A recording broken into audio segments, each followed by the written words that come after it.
When I opened my eyes, I was back at the moment I handed in my resignation letter. Without hesitation, I tore the thin piece of paper into shreds. Principal, I've made up my mind. I'm willing to go teach in the remote mountain areas. I'll leave in half a month. Emma Carter, have you lost your mind? Ethan Walker's voice was filled with suppressed anger. I'm going to the mining site for work, to provide a better life for you and our son. What's the point of you following me there? Our son is still so young. My parents' health isn't great either. Someone needs to stay and take care of them. Can't you think things through? At your age, why are you still acting so irrationally? His cold, piercing eyes locked onto mine, snapping me out of my daze. My fingers trembled, clutching the resignation letter, already soaked with tears. I lowered my head and looked at the blurred ink through misty eyes. A sharp pain pricked at my heart, as if countless tiny needles were piercing through it. In my past life, I had ignored Ethan's objections, resigned from my job, and insisted on following him to the mining site. With no one left to take care of my in-laws and our son, we had no choice but to bring them along. The conditions at the mine were unimaginably harsh, but I gritted my teeth and endured it all. I took care of Ethan's parents, staying by their side until their final days, but even on their deathbeds, they still clung to my hand and earnestly pleaded with me. Emma, we know you're unwilling to accept this, but what else can we do? Ethan has sacrificed so much for this family his entire life. Now that our son is grown, please, let him go. I stood stiffly by the hospital bed, biting my lip, refusing to say a word. The words of protest were right on the tip of my tongue, but when I looked at their frail, sunken faces, I couldn't bring myself to say them. I wanted to ask, why? Why, after everything I had done for this family, was I still seen as the obstacle in Ethan's pursuit of happiness? Seeing me hesitate to agree to the divorce, my son, Ryan Walker, the very child I had poured my heart into raising, lost his patience. He stormed over, grabbed me by the collar, and dragged me out of the room, shoving me onto the cold hospital corridor floor. Mom, look at yourself, he sneered, his expression cold and distant. Do you really think you're worthy of Dad? He's been stuck with you all these years. Can't you think about him for once? Let him go. If you agree to the divorce today, I'll still see you as my mother in the future. But if you refuse, don't blame me for cutting ties with you. When you're old and dying, you'll have no one left to bury you. I tilted my head up, desperately trying to see his face clearly. This was my son, the child I had raised with all my love and devotion. And yet now, he looked at me with nothing but indifference. Hatred surged in my chest, boiling over. The metallic taste of blood rose in my throat. I couldn't hold it back. I coughed up a mouthful of blood. But he was so heartless, he didn't even spare me a glance. I struggled to get up, stumbling toward the hospital room. I wanted to ask them, what did I do wrong? But before I could step inside, Ryan slammed the door shut in my face. Even as I desperately reached out to stop it, he showed no hesitation. The heavy door crushed my fingers, sending searing pain through my body. It felt like my very soul was being torn apart.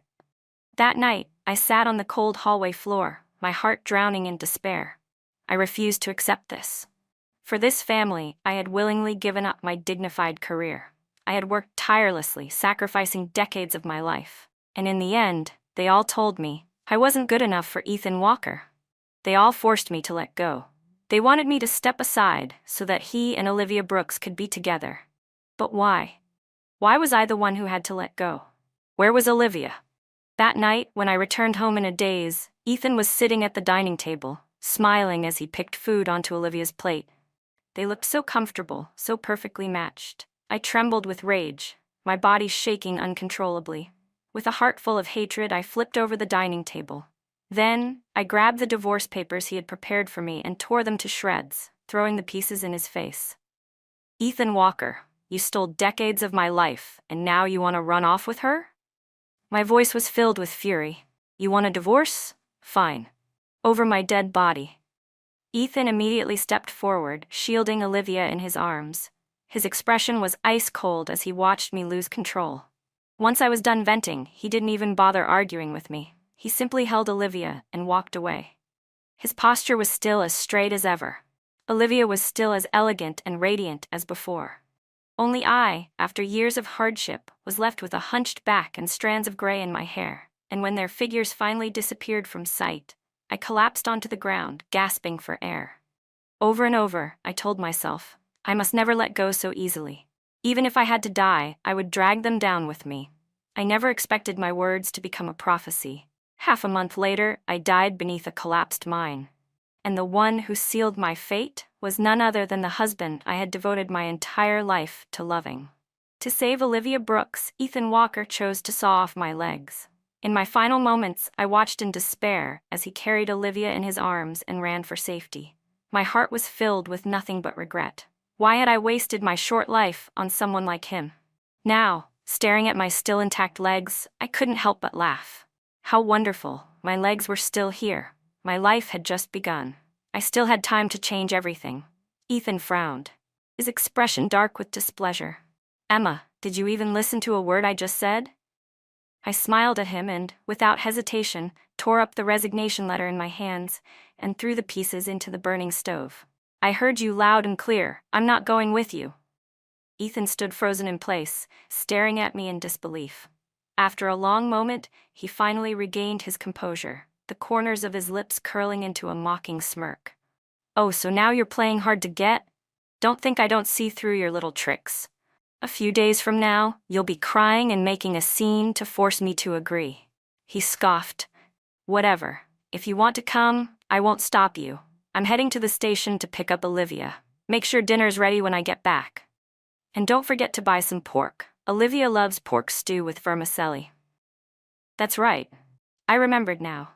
Today was the day Olivia Brooks had specifically traveled here to reunite with Ethan. In my past life, I had foolishly believed Ethan's words when he told me it was just an old classmate he hadn't seen in years. When she arrived, I went out of my way to welcome her warmly. Not wanting to delay Ethan's transfer process, I had even stood in line for hours to buy them 2 sleeper train tickets while I, trying to save money, had only bought myself a standing ticket. I spent 2 whole days standing on the train, holding our child and caring for his parents, while he and Olivia comfortably rested in their seats. I watched coldly as Ethan adjusted his collar in front of the mirror, smoothing it out carefully before wetting his fingers to neaten his hair. His eyes glowed with barely concealed excitement. As he turned to leave, I stepped in front of him, blocking his path. He looked at me, puzzled, as I stretched out my palm. The money for the pork? His face immediately darkened. Married for 6 years. Our son was already 4. And yet, not once had he ever given me a single penny for household expenses. Back then, I never asked him for money, thinking that since I had my own salary, it wasn't necessary. It wasn't until we moved to the mining site that I realized, the entire time, for 6 whole years, every cent he earned had been sent to Olivia Brooks. I still vividly remembered the day I discovered the truth. I cried and demanded an explanation. Annoyed by my questions, he dismissed me with a single sentence. Emma, I never realized you were such a petty, narrow-minded woman. I trembled, struggling to find words to refute him, but before I could speak, he shoved me aside and walked out the door without looking back, leaving me sobbing alone. He knew how hard I had worked all those years. My salary had never been high, barely enough to feed a family of 5. Our son needed tuition, his parents needed medicine and doctor visits. When the money wasn't enough, I picked up extra work washing clothes for others after my teaching hours. In the dead of winter, my fingers were covered in painful, bleeding chilblains, throbbing every time they brushed against the icy water. He saw it all. And yet, without hesitation, he had sent every last penny to another woman. So what did my sacrifices mean? But now, I saw everything clearly. To this family, I had never been anything more than a servant. I wouldn't be foolish anymore. I wouldn't give without expecting anything in return. Seeing that I had no intention of stepping aside, Ethan's expression flickered, shifting between irritation and unease.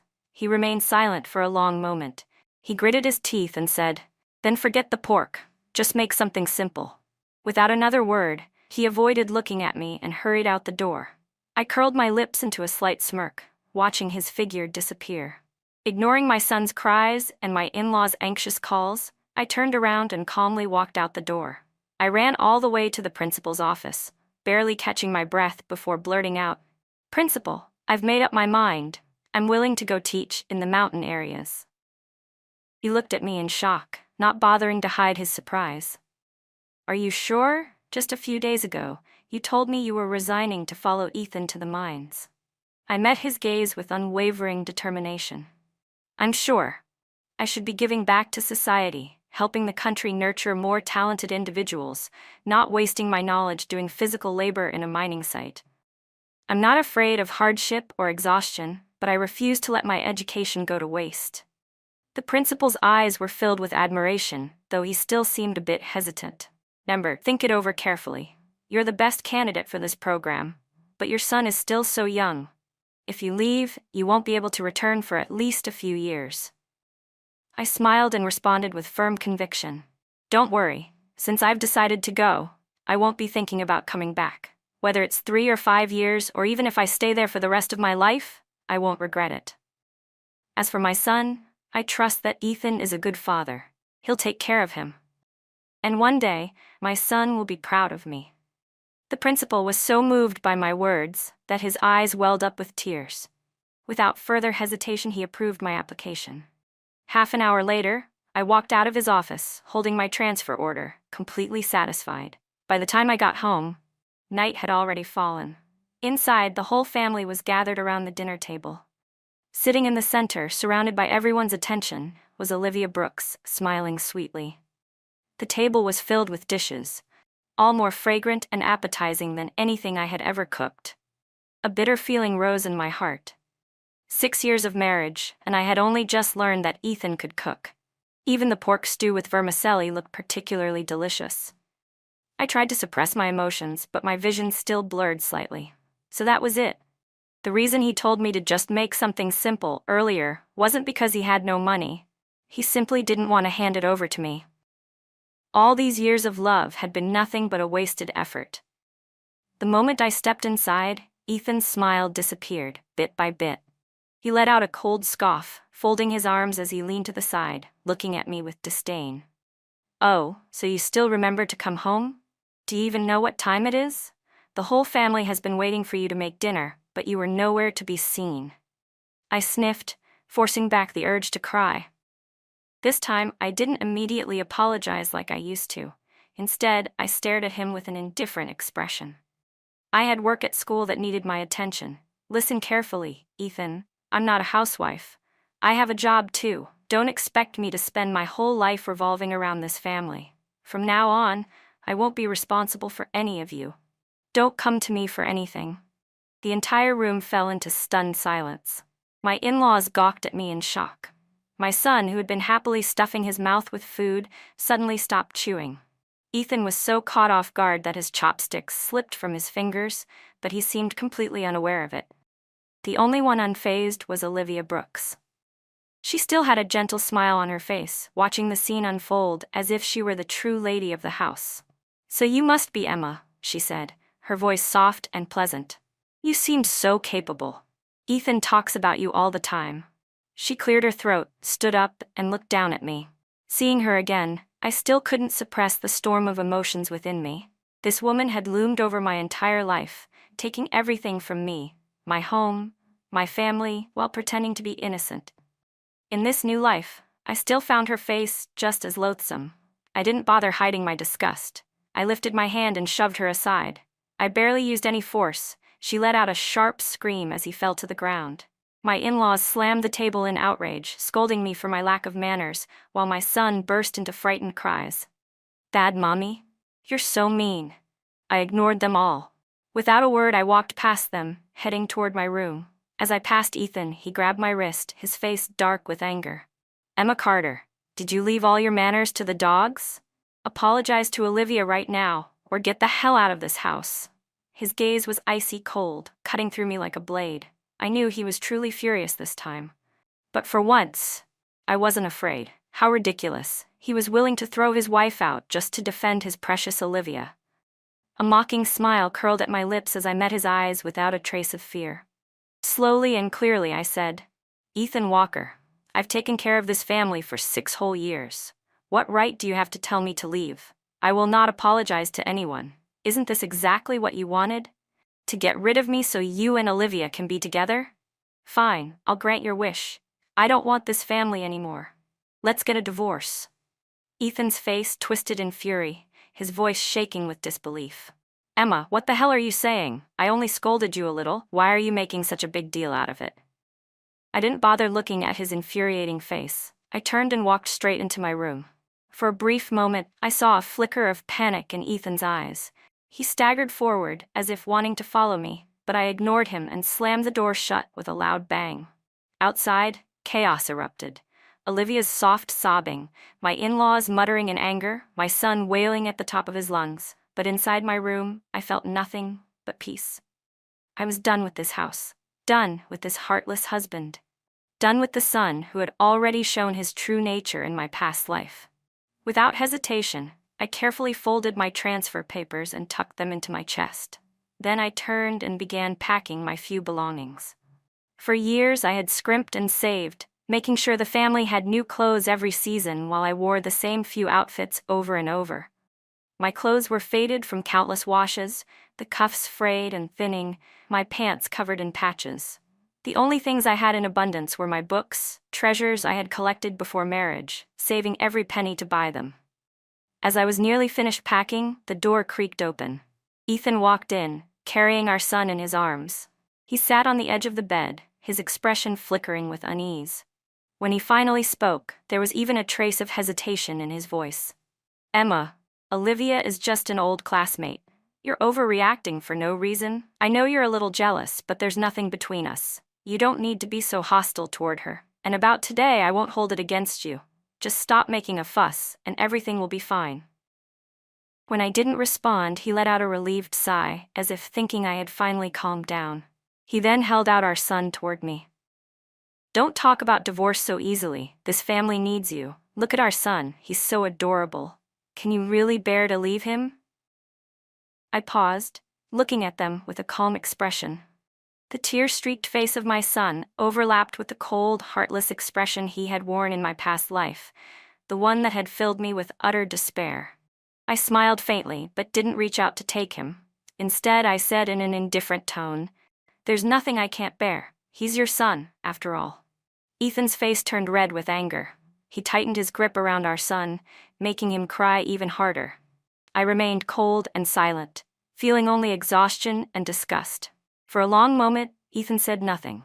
Then, unable to hold back his rage, he finally exploded. Emma Carter, don't push your luck. A mother like you doesn't deserve a son like him. I looked at his furious face, completely unmoved. In my past life, I had been too responsible, too self-sacrificing, and that was exactly why I had been trampled on so cruelly.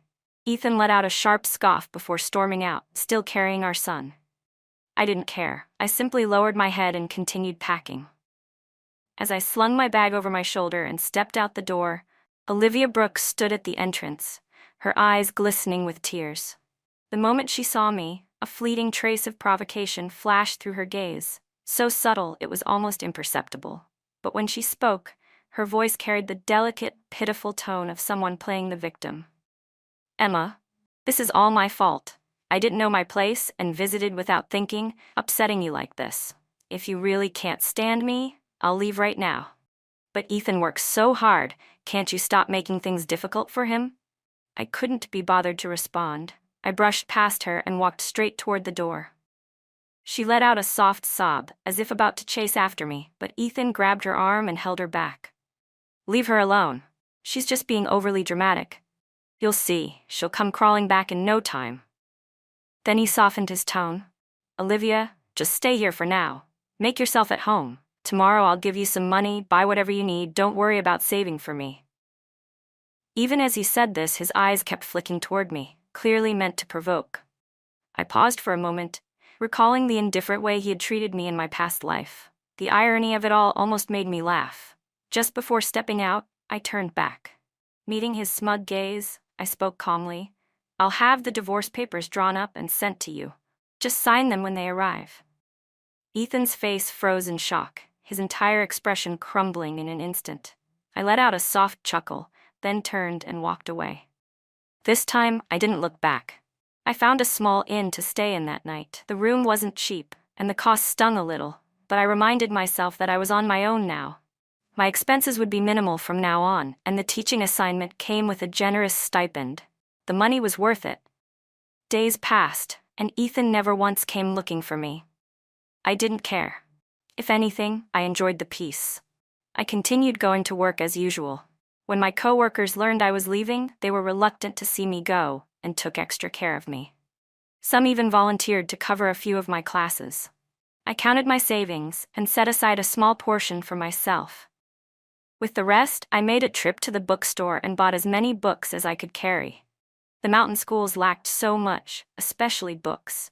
If I could do even a little to help those children learn, then it would all be worth it. Time flew by. There was only 1 week left before my departure. That evening after dinner, I strolled back toward the inn at a leisurely pace. As I neared the entrance, I spotted 2 familiar figures waiting in the cold. Ethan Walker stood there, holding our son's hand. The freezing wind had turned both of their faces red, and they kept shifting their weight, stomping their feet to keep warm. My heart sank. So he had finally come after all. I exhaled slowly, steadying myself before walking toward them. Over the past few days, I had sent the divorce papers to Ethan through someone I trusted, but he had refused to sign them. There was no point dragging this out. I had to end things properly.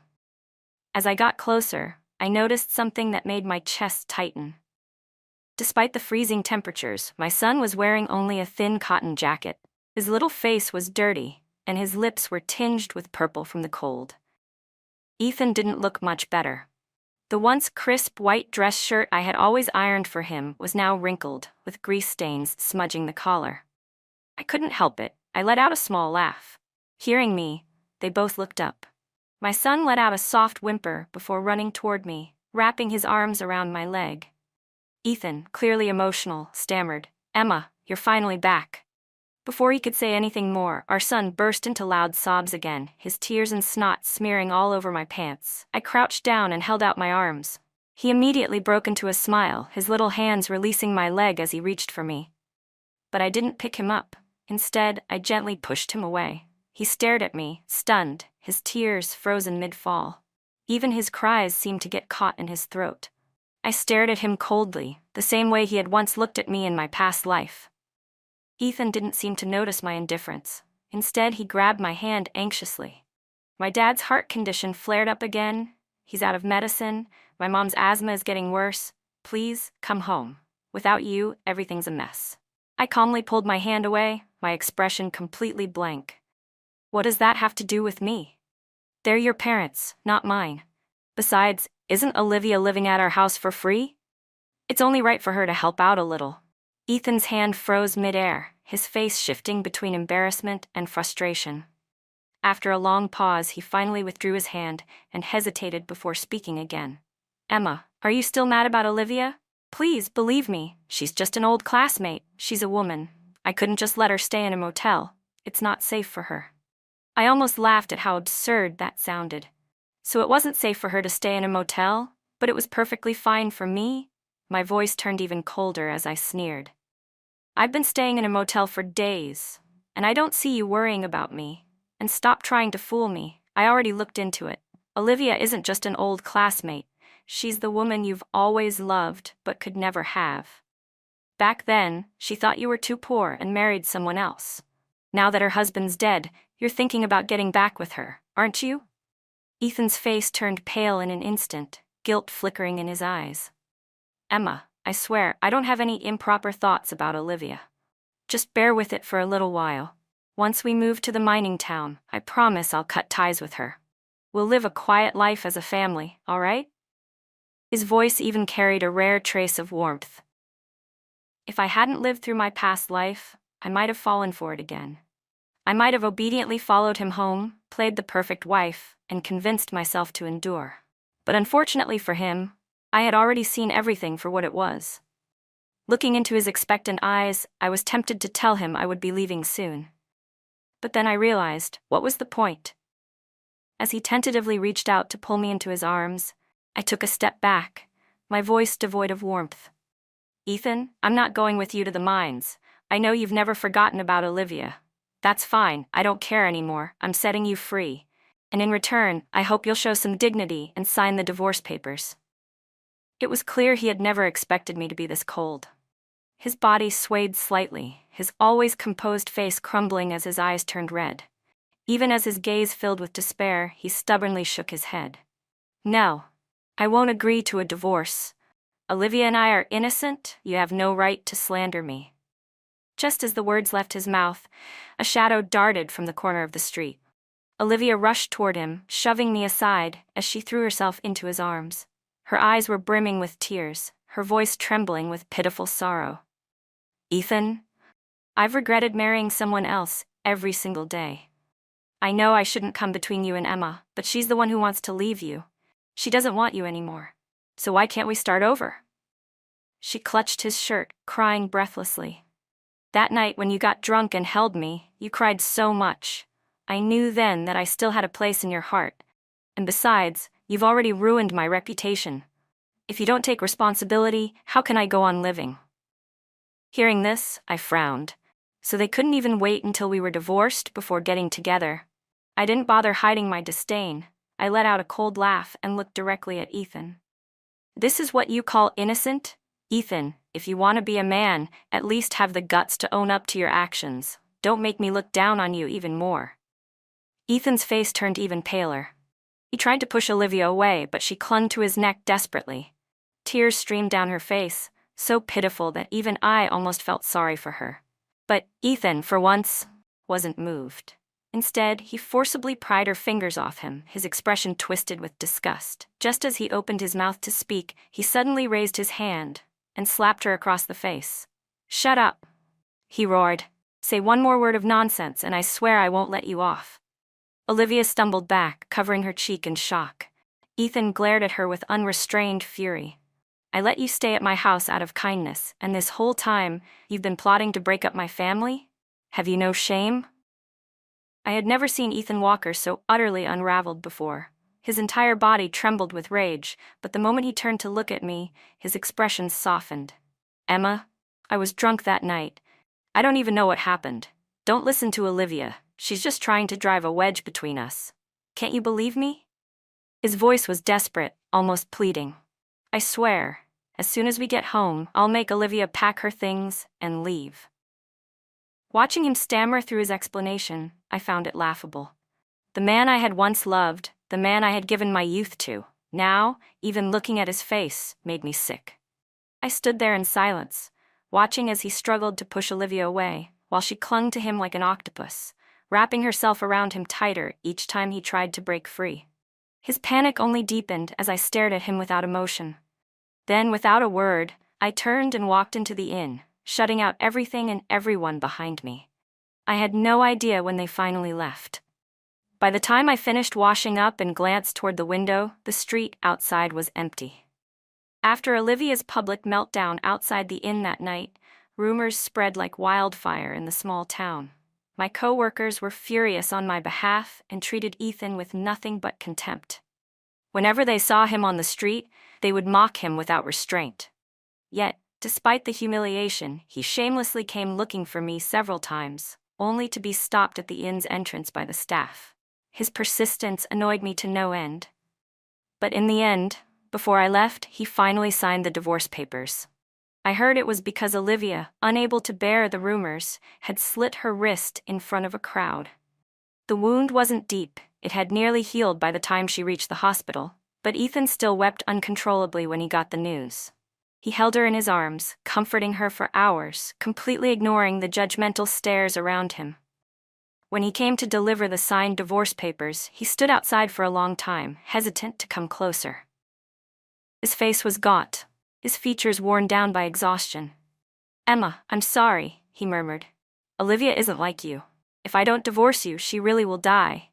I accepted the papers without hesitation and nodded. It's fine. I don't mind. He looked at me, stunned, as if unable to believe how indifferent I was. I turned and walked away without another word. And I wasn't lying. I truly didn't care anymore. I was on the verge of stepping into a new, bright future, and nothing he said or did could change that. 2 days later, I boarded the train heading to the mountains. As the train prepared to depart, I wanted to take one last glance at the place I had once called home. But just as I looked out the window, I caught sight of Ethan in the crowd. His eyes were red as he pushed his way toward my carriage, desperation written all over his face. "Emma, why didn't you tell me you were leaving to teach in the mountains? What am I supposed to do? What about our son?" His voice cracked as he called out, "Emma, don't go. I can't let you go." The train slowly began to move, his shouts fading into the noise of the bustling station. Panicked, Ethan tried to chase after it, only to be tripped by someone in the crowd. He fell to the ground, scrambling to get up, his face smeared with dust and desperation. Yet all he could do was watch as the train carried me further and further away. Eventually, he sank to his knees among the sea of people, covering his face as he sobbed. The conditions in the mountains were harsh, but I didn't mind. After all, I had already endured the worst in my past life.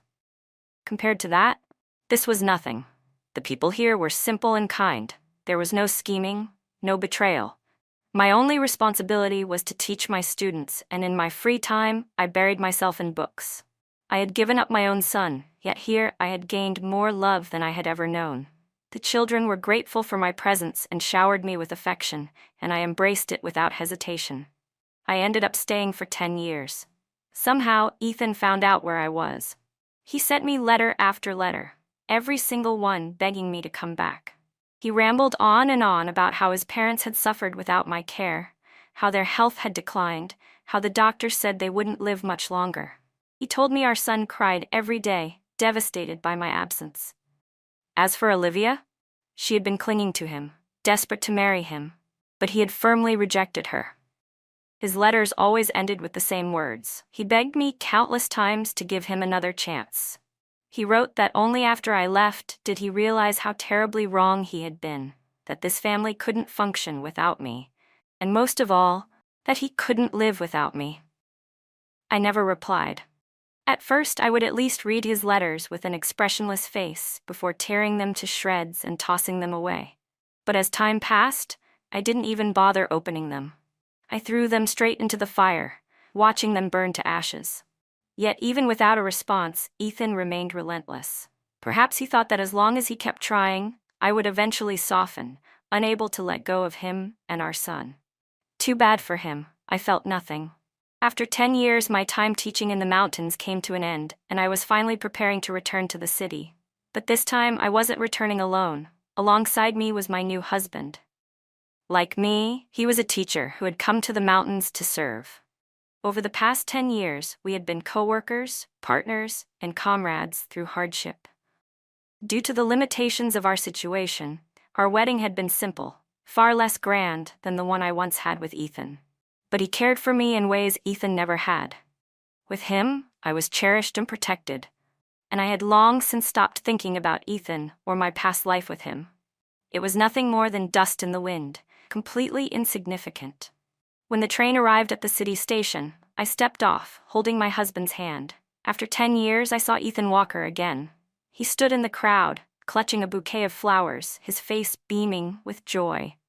But the moment he saw me holding another man's hand, the light in his eyes instantly vanished. I didn't avoid him. Instead, I walked through the crowd and stood right in front of him. 10 years had passed, and he had aged considerably. The once proud and upright man was now hunched, his temples streaked with gray. His eyes were dim, his lips trembling uncontrollably. "Emma, you got married?" His voice was hoarse, as if struggling to believe it. I met his gaze without hesitation and nodded. "Yes, this is my husband. What about you? How's Olivia?" His Adam's apple bobbed, his voice uncertain. We're doing well." I let out a soft chuckle, not bothering to expose his lie. I had stayed in touch with old colleagues and friends over the years. I knew exactly what had happened to him. After I left, Olivia had repeatedly threatened suicide when Ethan refused to marry her. At first, he tolerated it, but after a few times, he lost patience. No matter how much she cried, he refused to acknowledge her. But Olivia, desperate to prove her devotion, took things a step further. She threw herself off a building. She didn't die, but she was left permanently paralyzed.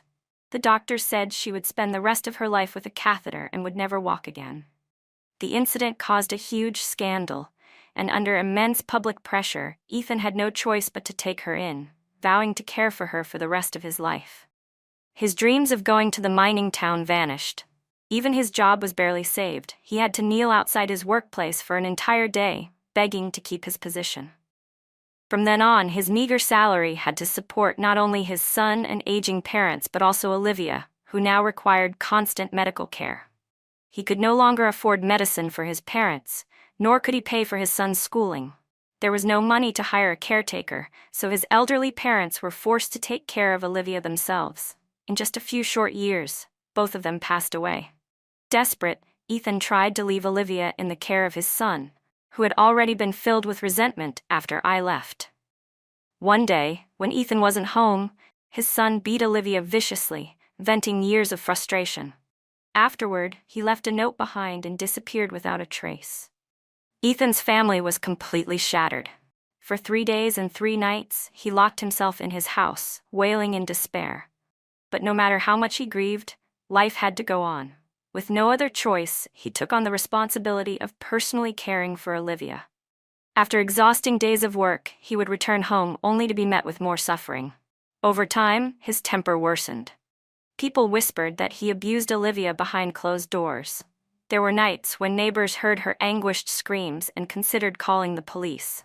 Social workers had even intervened a few times, but in the end, it was a situation of mutual destruction, one willing to endure, the other resigned to their fate. Eventually, no one cared enough to interfere. Ethan had been utterly crushed by life. Hearing all this, I felt nothing, not satisfaction, not pity. He had become nothing more than a stranger to me. Now, seeing him again after so many years, I found that I had nothing more to say. I politely bid Ethan Walker farewell, took my husband's hand, and prepared to leave. Behind me, Ethan clenched his fists, trying his best to suppress his grief. Just as I was about to step out of the station, his voice, thick with tears, called out after me. If I had never brought Olivia home back then, would we have been happy now? I didn't stop walking. Without turning around, I answered lightly, "Life doesn't work that way. If I could do it all over again, I wouldn't have married you in the first place." Behind me, Ethan collapsed to the ground, sobbing uncontrollably. He never understood that it wasn't Olivia who had cost him his happiness. It was his own indecisive heart. I had only returned to the city to visit old friends. Soon I would leave again, this time to settle down in my husband's city, starting a new chapter of my life. On my last day in town, I received news. Ethan Walker had taken his own life. That day, he had returned home in a daze. Olivia, who hadn't eaten all day, was screaming and cursing at him. He had already been crushed under the weight of his life, and those insults became the final straw. Without a word, he walked into the kitchen, mixed a lethal dose of sleeping pills into the meal he had prepared, and fed every bite to Olivia. Once she had fallen unconscious, he turned on the gas. Then, he sat on the couch, lit one last cigarette, and waited for everything to end. The hospital, upon learning that I had returned, contacted me to identify his body. I refused without hesitation. My husband was puzzled. "Why won't you go see him one last time?" I smiled faintly, my mind flashing back to my past life, when I had lost too much blood and lay on my deathbed, my vision fading. I had pleaded for Ethan to look at me one last time.